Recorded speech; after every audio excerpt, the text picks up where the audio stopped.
ফেব্রুয়ারিতে ত্রয়োদশ জাতীয় সংসদ নির্বাচন। সারা দেশ প্রস্তুত হচ্ছে একটি অবাধ, সুষ্ঠু ও গ্রহণযোগ্য নির্বাচনের জন্য। কি ভাবছেন সাধারণ মানুষ থেকে শুরু করে আগামী জনপ্রতিনিধিরা, সে কথা জানাতে ডিবিসি নিউজের ইলেকশন এক্সপ্রেস ছুটে যাচ্ছে সব সংসদীয় আসনে। আজ আছে সংসদীয় আসন 202, নরসিংদী 4-এ।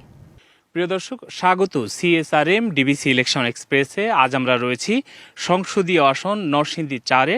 আমাদের সাথে আজকের এই আয়োজনে অতিথি হিসাবে রয়েছেন বাংলাদেশ জামায়াত ইসলামের মনোনীত প্রার্থী মৌলানা মোহাম্মদ জাহাঙ্গীর আলম। কথা বলবো তার সাথে, জানবো তার নির্বাচনী এলাকা নিয়ে নির্বাচনী পরিকল্পনা কি রয়েছে। জনাব জাহাঙ্গীর আলম, আপনাকে স্বাগত আমাদের এই আয়োজনে। আপনার কাছে জানতে চাইবো যে নরসিংদী 4 নিয়ে আপনার কি কি পরিকল্পনা রয়েছে। ধন্যবাদ আপনাকে এবং আজকের অনুষ্ঠান যারা শুনছেন সবাইকে আমার পক্ষ থেকে আন্তরিক সালাম। আসসালামু আলাইকুম রহমতুল্লাহ। নরসিংদী 4 মনোহরদী বেলাবো আসনটি জেলা শহর থেকে অনেক দূরে অবস্থিত, অবহেলিত একটি জনপদ। দুটো উপজেলা নিয়ে গঠিত, বেলাবো এবং মনোহরদী। এখানকার অধিকাংশ মানুষের পেশা হচ্ছে কৃষি। কৃষির অত্যাধুনিক সরঞ্জামের যথেষ্ট অভাব রয়েছে, আমরা সেটা দূর করার জন্য চেষ্টা করব। কৃষি উৎপাদিত পণ্য সরবরাহ করা, বাজারজাতকরণ এবং মজুতকরণের উপায় উপকরণের যথেষ্ট অভাব আছে, আমরা সেগুলো দূর করার জন্য চেষ্টা করব। আমাদের বেলাবো এবং মনোহরদীতে হাতে গোনা 2-1টি মিল ফ্যাক্টরি আছে, অথচ জনবহুল এলাকা 4.5 লাখের মতো ভোটারই আছে। সেখানে মিল ফ্যাক্টরি নাই, ইন্ডাস্ট্রি নাই। আমরা চেষ্টা করব গার্মেন্টস মিল ফ্যাক্টরি করে বেকার যুবকদের কর্মসংস্থান করার জন্য। এত জনবহুল এলাকায় অনেকগুলো শিক্ষা প্রতিষ্ঠান আছে, কিন্তু উন্নত শিক্ষার প্রতিষ্ঠানের অভাব রয়েছে এবং যে সমস্ত বিদ্যমান শিক্ষা প্রতিষ্ঠানগুলো আছে সেগুলা অবকাঠামো খুবই দুর্বল আছে, সেগুলো উন্নয়নের জন্য আমরা চেষ্টা করব। রাস্তাঘাট, ব্রিজ, কালভার্ট, নদী খনন, খাল ইত্যাদি করার জন্য আমরা সর্বত্র চেষ্টা করব। চিকিৎসা ব্যবস্থা রাজধানী শহর এবং জেলা শহর থেকে অনেক দূরে অবস্থিত হওয়ার কারণে এখানে উন্নত মানের কোনো চিকিৎসা ব্যবস্থা নাই। এমনও অনেক হয়েছে যে রোগী ঢাকা নিয়ে যাওয়ার পথেই মারা যাচ্ছে।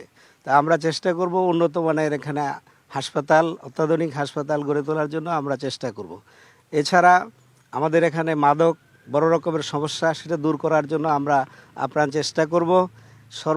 সর্বসাধারণকে সাথে নিয়ে আমরা এই অবহেলিত জনপদ মনোহরদী এবং বেলাবোকে আধুনিক, উন্নয়নশীল এবং একটি মডেল উপজেলা হিসেবে গড়ে তোলার জন্য আমি আমার পরিকল্পনা ইশতেহারে রেখেছি, যেগুলো এই মুহূর্তে সবগুলো বলা সম্ভব না, সময় না, সেগুলো আমাদের ইশতেহারে আছে।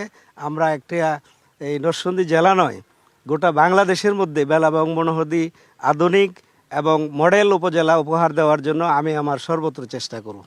নারীর কর্মক্ষেত্র বিনির্মাণে আপনাদের কোনো ভূমিকা থাকবে কিনা? কর্মক্ষেত্র বিনির্মাণে আমরা গার্মেন্টস ইন্ডাস্ট্রি করার চেষ্টা করব এবং নারীরা যাতে ঘরে বসেই কুটির শিল্পের একটা ব্যবস্থা আমরা করতে পারি, তারা যাতে ঘরে বসেই ইনকাম করতে পারে সেজন্য আমরা চেষ্টা করব। যেহেতু কৃষি প্রধান অঞ্চল বলছেন, কৃষকদের জন্য আপনার কি কি ভূমিকা থাকবে? কৃষকের জন্য প্রয়োজনীয় অত্যাধুনিক কৃষি সরঞ্জামাদি সরবরাহ করা এবং আমাদের বেলাবো মনোহরদীতে কৃষি উৎপাদিত পণ্য বাজারজাতকরণ, বড় বাজারের অভাব এবং হিমাগার নাই কোথাও, সেটা করার জন্য আমরা চেষ্টা করব। এবং সহজে যারা আমাদের এখান থেকে বিভিন্ন শহরে, জেলা শহরে, রাজধানী শহরে কৃষি উৎপাদিত পণ্য সরবরাহ করতে পারে সেই ধরনের ব্যবস্থা আমরা করে দেব। সামনে নির্বাচনকে সামনে রেখে কোনো প্রতিবন্ধকতা দেখছেন কিনা?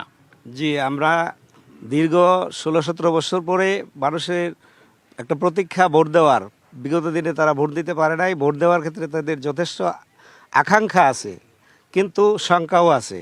একটা পক্ষ তাদেরকে ঘরে ঘরে গিয়ে, বাড়ি বাড়ি গিয়ে হুমকি ধমকি দিচ্ছে, তাদেরকে দেখে নেবে, নির্দিষ্ট একটা মার্কায় ভোট না দিলে, বিশেষ করে দাড়িপাল্লায় ভোট দিলে তাদেরকে ক্ষতি করবে, ব্যবসা কীভাবে করবে দেখবে, হুমকি ধমকি দিচ্ছে। ইতিমধ্যেই আমাদের অনেক কর্মীকে তারা নাজেহাল করেছে, অপদস্থ করেছে এবং কিছু কিছু ক্ষতি করেছে, যা আমরা প্রশাসনকেও ইতিমধ্যে জানিয়েছি।